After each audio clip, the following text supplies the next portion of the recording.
bersama Dinda di Ada Suara.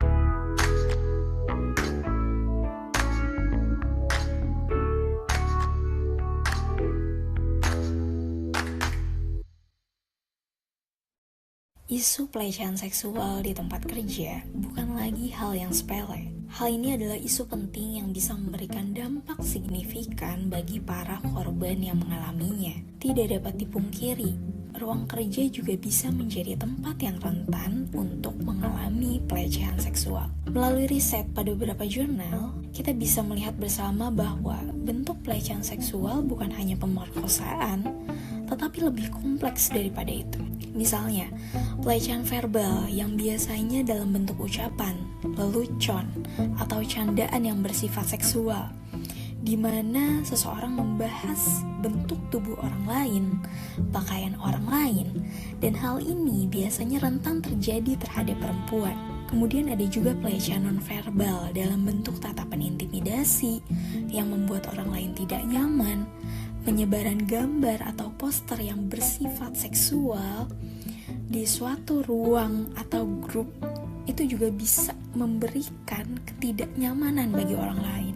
Ada pula pelecehan fisik. Hal ini juga kerap ditemukan di ruang lingkup kerja dalam bentuk meraba atau memeluk seseorang dengan sengaja tanpa persetujuan. Nah, ada pula bentuk pelecehan dengan memaksa melakukan aktivitas seksual dengan ancaman mengenai pekerjaan. Misalnya, akan dipecat atau diturunkan dari posisi tertentu jika dia tidak ingin melakukan hal tersebut. Nah, bentuk pelecehan ini termasuk ke dalam pelecehan psikologis. Para pekerja juga berhak mendapatkan hak perlindungan di ruang lingkup kerja tersebut, terutama perihal pelecehan seksual. Para pekerja yang mengalami pelecehan seksual berhak atas pelayanan kesehatan, hak atas penguatan psikologis, hak mendapatkan ruang pengaduan yang aman, tepat, dan nyaman. Nah, bukan itu aja.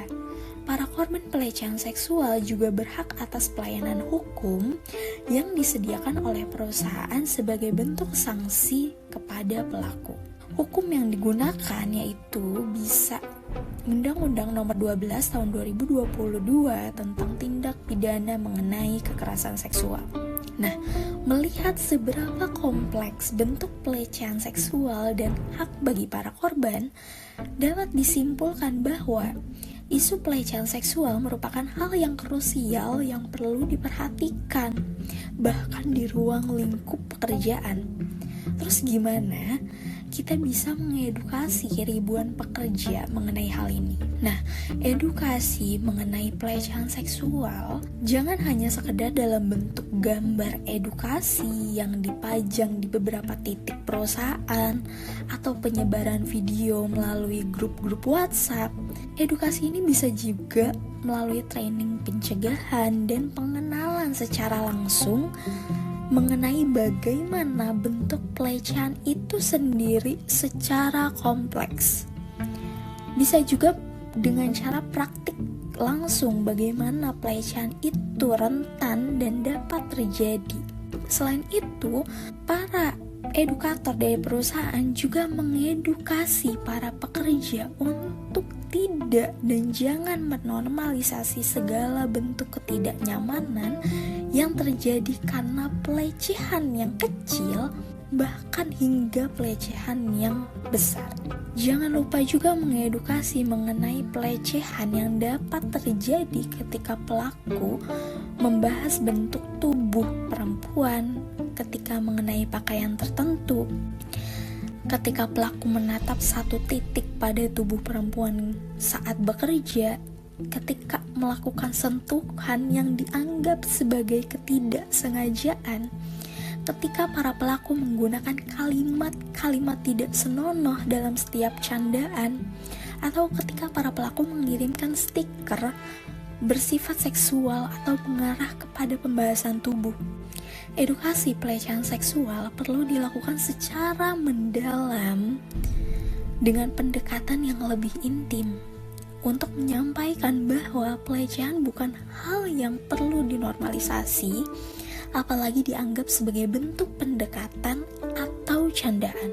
Selain edukasi mengenai bentuk pelecehan itu sendiri, para pekerja juga perlu diberitahu mengenai ruang atau wadah untuk mereka bisa menceritakan, melaporkan, dan segala hak-hak yang mereka punya ketika mereka menjadi korban pelecehan seksual. Para edukator juga perlu memberikan informasi secara terbuka mengenai ruang yang tepat, aman, dan nyaman yang disediakan perusahaan untuk para korban bercerita dan melapor. Hal tersebut perlu disampaikan secara jelas, secara gamblang, agar para korban tidak bingung untuk mencari ruang ketika ingin menyampaikan setiap bentuk pelecehan seksual yang terjadi terhadap diri mereka, agar mereka juga tidak merasa kehilangan ruang aman dan nyaman di tengah-tengah pekerjaan tersebut. Dan mereka juga tidak merasa takut atau terintimidasi ketika mereka ingin melapor. Karena ada yang merangkul mereka, ada ruang yang siap untuk mendengarkan mereka. Dan ini adalah kewajiban perusahaan untuk menyiapkan bagi setiap karyawan. Terus pertanyaannya adalah, apakah setelah adanya edukasi terbuka dari perusahaan mengenai pelecehan, serta-merta membuat para pekerja memahami dan tidak melakukan pelecehan di ruang lingkup pekerjaan? Ya, walau tidak menjamin benar-benar bersih dari segala bentuk pelecehan, setidaknya edukasi yang terbuka, yang mendalam, yang dilakukan secara intim bisa memberikan gambaran mengenai bentuk pelecehan secara jelas, serta memberikan pemahaman untuk tidak menormalisasi segala bentuk ketidaknyamanan di ruang lingkup kerja. Buat kalian para pendengar, dimanapun kalian berada, apakah di perusahaan atau instansi tempat kalian bekerja sudah terbiasa memberikan edukasi mengenai pelecehan seksual? Atau masih menganggap hal ini sebagai sesuatu yang berlebihan atau tabu? Nah, semoga podcast ini bisa memberikan sedikit pencerahan bagi kalian seberapa penting edukasi mengenai pelecehan seksual di ruang lingkup kerja. Jangan lupa untuk selalu dukung Ada Suara Podcast. Kalian bisa share podcast ini ke teman-teman lain. Dan jangan lupa juga buat tambahkan Ada Suara ke playlist kalian, supaya kalian gak ketinggalan kalau misalnya Dinda update episode terbaru. Okay, see you on the next part, girls. Bye-bye.